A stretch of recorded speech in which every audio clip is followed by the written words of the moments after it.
மாதிரி எல்லாரையும் மனசு மாற்றி வச்சிருக்கா. இப்படிதான் என் பொண்ணையே வந்து அழைச்சிட்டு போய் வச்சிருந்து வீட்டில் கொண்டு வச்சிருந்து குழந்தை. அதாவது எப்படின்னா சொல்றது கடவுளே, அந்த அளவுக்கு ஒரு பொண்ணோட பாவத்தான் கொட்டிக்கிட்டான். அவன் நல்லா இருக்க மாட்டான் இன்னைக்கு கூட. சரிம்மா பொண்ணை கூட்டிட்டு வா. அவன் என்ன நினைக்கிறா, அவன் மனசுல வந்து அவன் இருக்கிறானா இல்லை அவன் வேணான்றானா வேணான்னு சொல்றாளா என்னன்னு பார்த்துக்கிட்டு அதுக்கப்புறம் ஐயா இப்போ என் வீட்டு பொருளுக்கு இல்லை எல்லாத்தையும் தூக்கிட்டு போயிட்டானா. அவன் எப்படி ஐயா கொண்டு வர முடியும்? கடவுள் கொண்டு வர வைப்பாரா? பொருளை வேற தூக்கிட்டு போயிட்டானா? எல்லாத்தையும் தூக்கிட்டு போயிட்டான். இப்போ என்ன நிலைமை? இப்போதைய நிலைமை என்ன? அடுப்பு இப்போ என்ன நிலைமை? அடுப்பெல்லாம் தூக்கிட்டு போயிட்டான். எல்லாத்தையும் தூக்கிட்டு இப்போ போயிட்டான். நீங்கள் சமையல் பண்ணுறதுக்கு நான் விரவ வச்சு எரி விட்டுக்கிட்டு இருக்கேன். என் தலையெழுத்து அதான் நேரம் விரவு பொறுக்கி எரி விட்டுக்கிட்டு இருக்கான். சரி போட்டோம். இப்போ நிலைமை என்ன? அவன் என்ன சொல்கிறான்? உன் பொண்ணு என்ன சொல்கிறா? அவன் என்ன சொல்கிறான்? அதுதான் அவன் காலேஜ் அவனும் வரான். என் பெரிய பையன் மட்டும் ஃபோன் பண்ணி எங்கள் வண்டி ஒன்று வாங்கி கொடுத்தான். வண்டியும் வச்சுக்கிட்டான். நீங்கள் வாங்கி கொடுத்தீங்களா? ஆமாம். நான் மருமகனாவே ஆகிட்டானா அவனுக்கு? நான் வாங்கி கொடுக்கலங்க ஐயா. அந்த குட்டி இருக்கால, எனக்கு பீஸு கட்டணும் அவள் தாலி. நான் என்னத்த சொல்கிறது, அவள் என்ன ஏமாற்றி அவனுக்கே தான் சார் செய்வா. அவனுக்கு தான் சாப்பாடு விட்டுடுவா. என் பசங்களை நீ தின்னுன்னு சொல்ல மாட்டா. எதாக இருந்தாலும் என் பசங்களுக்கு எத்தனை பசங்க உங்களுக்கு? 2 பையன். எடுத்துருக்க பையன்லாம் இங்கே இந்த வயசில் அவன் வேலைக்கு போதான் முட்டி அடிக்கிறான் போய். என் பிள்ளை வேலைக்கு போகுது, கடனை அடிச்சுக்கிட்டு இருக்கு. அவனுக்கு வாங்கி நாங்கள் வந்து 2 குழியில் எடுத்து காசை எடுத்து கொடுத்து அவன் படிச்சுக்கிட்டு இருக்கான். என் பிள்ளை கஷ்டப்படுது படிப்பை கொடுத்து. இதெல்லாம் வைத்தறிச்சல் இல்லை. இந்த பொண்ணு நம்மளை படிக்க வச்சதுக்கு பெரிய ஆளாகி என் பிள்ளைகளை பார்த்துப்பான்னு படிக்க வச்சான். இவன் என்னன்னா லவ் மேட்டரில் மாட்டிக்கிட்டு இவன் இந்த பேடு பார்த்துறான். என்னையும் மதிக்க மாட்டாங்க ஐயா. இதுதான் ஆமாம். காசு காசு காசுன்னு பிடுங்கி இவனுங்க சம்பாதிக்கிற காசையும் அவங்ககிட்ட தான் கொடுப்பான். எதுவுமே வீட்டில் ஒரு வெங்காயம் தக்காளி இல்லைப்பா வாங்கி. அப்போ தப்பு 2 பேரும் சேர்ந்து தான் செஞ்சுருக்காங்க. அவன் மேலே மட்டும் தப்பு கிடையாது. ஒன்று நான் அறுத்து விட்டுருந்தோம் அந்த பையனை, இல்லை இவளை கல்யாணம் பண்ணி விட்டுருந்தோம். 2ல் ஏதாவது ஒன்று செய்யணும். ஒன்று அறுத்து வெளியில் போடான்னு சொல்லி அனுப்பிச்சி விட்டுருந்தோம். இல்லைனா கல்யாணம் பண்ணி விட்டுரு, வெளியே அனுப்பிச்சிட்டு துரத்திட்டு அவங்க 2 பேரும் சம்பாதிச்சு அவங்களே சாப்பிட்டு படிப்பு முடியட்டும். ஆனால் எனக்கு என்ன ஆசை, அந்த பையன் எல்லா சமயத்தையும் தூக்கிட்டு போயிட்டானே. நம்ம வீட்டு பொருளெல்லாம் அங்கேருந்து ஒன்று செமக்கூலி மாரி நம்ம ஆயிரத்துலேருந்து தூக்கிட்டு வந்து ஒன்று ராத்திரியாக ட்ரெயினில் எல்லாம் பார்ப்பாங்கன்னு வெக்கப்பட்டுட்டு ஒரு சாமமாக கொண்டு வந்து சேர்த்தானே. தூக்கிட்டு போயிட்டானே. இந்தமாரி வண்டியும் வச்சுக்கிட்டு தர மாட்டானே. எனக்கு அப்படியே வயிற்றுச்சல. எவ்வளோ ரூபாய் வண்டி வாங்கி கொடுத்தீங்க? அந்த வண்டி வந்து சும்மா சாதாரணமாக தான் அவனை தான் வாங்கிக்கிட்டான். எவ்வளோ தெரியல. இவன் ஒரு வண்டி இப்போ 2 லட்சம் போட்டு வாங்கினான். 2 லட்சம் போட்டு வாங்கினால இப்போ எனக்கு 1க்கு 2 பையன் இருக்கான். கொடுக்கலாமில்ல, அதையும் கொடுக்க மாட்டாங்கண்ணா. நான் என்ன தான் பண்ணுறது? கூட்டிகிட்டு வாங்க, பொண்ணை கூட்டிகிட்டு வாங்க. அந்த அம்மா என்ன சொல்லுதுன்னு பார்ப்போம். நம்ப மாட்டாங்களா ஐயா? நம்ப மாட்டாளே. நானும் எவ்வளவோ சொல்லியிருக்கேன். நம்ப மாட்டாளே. அவள் 8ல் இருக்கா. 8 இருக்காளா? தாம்பரத்தில் இருக்கா. நீ உங்கள் ஊரில் இல்லையா? மதிக்கவே மாட்டாங்க ஐயா. அவளும் மதிக்க உங்கள் மாட்டாங்க. பசங்களாம் இங்கே இருக்காங்க. பையன் தான் ஒருத்தன் வந்து கார் கழுவுறதுக்கு போகிறான். உங்கள் ஊரில் தானே இருக்கிறான்? 8வது படிக்கிறான். கார் கழுவ போகிறான். ஒரு 8வது பையன் 10வது படிச்சுட்டு ஃபெயிலாக இருக்கான். இவன் என்ன செய்கிறான், ஜூவுக்கு வேலைக்கு போவான். ஒருத்தன் சும்மா இல்லை, அவன் வேலைக்கு போகிறான். நீங்கள் என்ன வேலை செய்றீங்க? இல்லையா? அது இறந்து 6 வருஷம் ஆகுது. அவரு பண்ண அட்டகாசம் கடவுளுக்கே போகல. அதெல்லாம் பயப்படாதீங்க. பயப்படல. இங்கே பாருங்க, அவமானம் தோல்வியெல்லாம் நீ நினைச்சாதான். நீ நினைக்கலனாக்கா, நம்ம நினைக்கலனா அவமானம் கிடையாது. அடுத்தவங்க சொல்லி நம்ம அவமானப்படுத்த முடியாது. அடுத்தவங்க அவமானப்படுத்துறது நம்ம அவமானம் கிடையாது.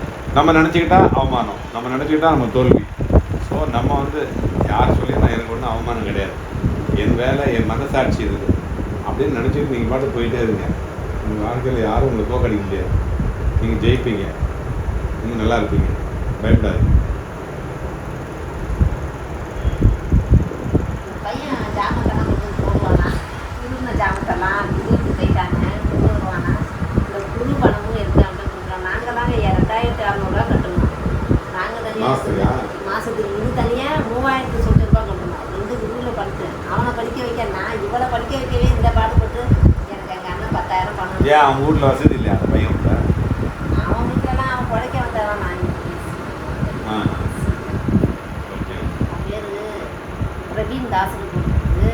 அவங்க அப்பா வந்து முருகதாஸ். நாங்கள் வந்து அதை ஏற்றுக்கோங்க. அந்த மாதிரி ஆகலாம், அதெல்லாம் அநியாயம் இல்லைங்க. என் பொண்ணு அழகாக இருப்பா. அவன் கண்ணுக்கறியே இருக்கான். ஆனால் எப்படி என்ன பண்ணாங்கன்னே எனக்கு ஒன்றும் தெரியல. என் பொண்ணு யாரையும் பார்க்க மாட்டா. அப்படி இருந்தவன் இப்போ என்னென்ன அப்படி இருக்கிறான். மதிக்கவே மாட்டான் கொஞ்சம் கூட. அவளை பார்த்து என் பையனை மதிச்சாங்க. 2 பேரும் மதிக்க மாட்டாங்க. யாரை மதிக்க மாட்டாங்க? என்னதான் நீ என்ன சொல்றது, அவங்க சொல்றத நான் கேட்கணுங்கிறாங்க, உடைக்கிறாங்க எதா இருந்தாலும். ஓ. ஒரே செல்லை பார்த்துக்கிட்டே வீட்டுக்குள்ள உட்காந்துருக்காங்க. இதுல சமைக்கிறதுக்கு உள்ள போனோம்னா திருப்பி வந்துட்டு வருமா. ஃபேன் ஒன்று தான் ஒன்று வச்சிருக்கேன், அதையும் போட்டு படிச்சுக்கிட்டேன்.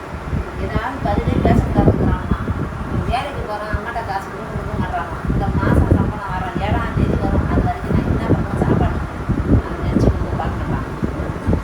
அவன் பணத்தை விட்டு வச்சுக்கிறாங்க. நான் போய் கடனை வாங்கி கொடுத்து போட வேண்டியதாக இருக்குது. உதறவும் மாட்டாங்களா, கிட்ட காசு பணம் கொடுக்க மாட்டாங்க. இப்போ சேர்த்து எப்படி எடுக்கிறாங்க தெரியுங்களா, என் பொண்ணு பிள்ளையெல்லாம் என் அக்கௌண்ட்டுக்கு போடுறாங்களா. நான் உழைச்சி வேஸ்ட்டு தான், அந்த சம்பளத்தை அதுவும் எடுத்துக்குதுவா. 10 ரூபாய் எனக்கு செலவு கொடுக்க மாட்டாங்க. நானே 2 நகை வச்சு அடமானம் வச்சுருக்கேன் கையா, அதை மூக்கில் வட்டி கட்டில் 2 வருஷம் ஆகுது, அப்படியே கிடக்கு. இப்படியே இந்த சித்திரவதை பண்ணி இதை அந்த மாதிரி பணத்தை எடுத்து அவங்ககிட்ட கொடுத்துக்குதுவா. நான் இந்த காசு இந்த நகை வந்து மூக்கணும் முதல்ல. அந்த நகை வந்து இதெல்லாம் போடுறது மொழியிட போகுது, வட்டியை இதாக சாப்பிட்றாங்க. 2 வருஷம் ஆகுது. பாருங்க, ஒரு குடிகாரமாக இருக்கும். என்கிட்ட காசு கொடுத்தானா நான் எனக்கு தேவை இருக்காதுங்களா, அந்த மாதிரியே காலத்துக்கும் வச்சுக்கிட்டு அநியாயம் பண்ணுவா. சரி, இந்த பொண்ணை கூட்டிகிட்டு வாங்க, பார்த்து பேசி அந்த பொண்ணோட நிலைமை என்ன, மனசு என்ன, என்ன நடக்குது, அது எதிர்காலம் வந்து நமக்கு கட்டுப்படி இருக்குமா, இல்லைன்னா வெளியில் போயிட்டு அவங்க கூட தான் இருக்கணுமா என்னன்னு பார்ப்போம். இல்லைங்க ஐயா, அவன் எனக்கு கேரக்டர் சரியில்லாதவையா. அவன் வந்து ஒரு நேரம் நினச்சான் பாப்பா பொறுமையாக போகணும்னு சொன்னதுனால நான் பொறுமையாக போய் அவளை மீட்டுட்டு வந்துட்டான். அவங்ககிட்ட பிரிச்சுட்டேன். ஒரு குடிகாரம் தான். அந்த ஊரில் உள்ளவங்க பொண்ணை வச்சு பணம் பறிச்சுட்டு இருக்காங்க. அந்த குடும்பமே சாப்பிட்டுருக்குப்பா. சித்த கையோடு இருந்து ஆட்டோக்காரன் முதற்கொண்டு பொண்ணு அழைச்சிட்டு போங்க, நான் படித்தேன், நீங்கள் போயிடாதீங்க அவசரப்பட்டது. எல்லாரும் சொன்னதுனால இவ்வளோ நாள் இருந்து ஒரு தீர்மானம் பண்ணி பாப்பா கொடுப்பான்னு இருந்து அவன் தீர்மானம் பண்ணி வச்சு அவளையும் கூப்பிட்டு வந்தாச்சு. அவனுக்கு இவனுக்கு இன்னும் தொடர்பு இருக்கக்கூடாதுன்னு போய் தொலைஞ்சிட்டு போடுங்கிட்டு சொல்கிறேன். நான் ப்ரே பண்ணிக்கிறேன், பாபா செய்வார், நல்லது செய்வார். சரியா? நான் ப்ரே பண்ணிக்கிறேன்.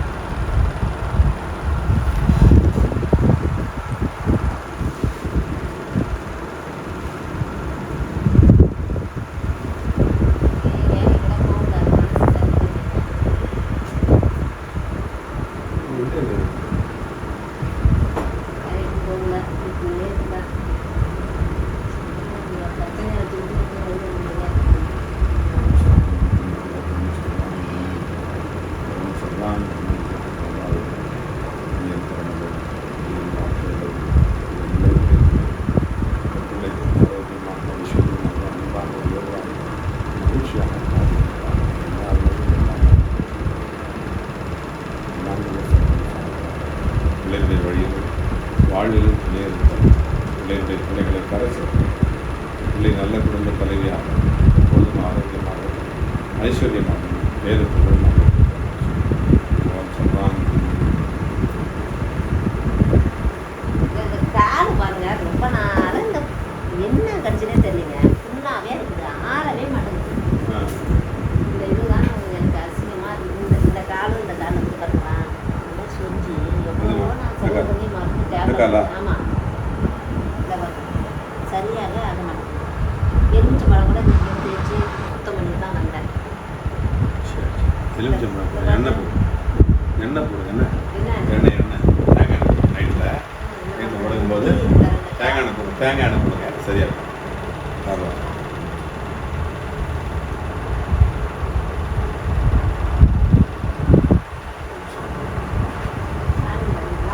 சரி, காணிக்கையா அதெல்லாம் வேணாம். நான் அந்த பைபிள் படிச்சிருக்கேன், இந்த இதெல்லாம் படிச்சிருக்கேன், ஆனால் பகவத்கீதை மட்டும் நான் படித்ததே இல்லை. அந்த புக்கு எங்கே கிடைக்குங்க? இங்கேயே இருக்குது, நம்மகிட்டே இருக்கும். பகவத்கீதை அதுதான், அதை நம்ம இதில் இருந்துக்கிட்டு நான் அதை படிக்கவே இல்லை. அதனுடைய இது என்னன்னு தெரியல.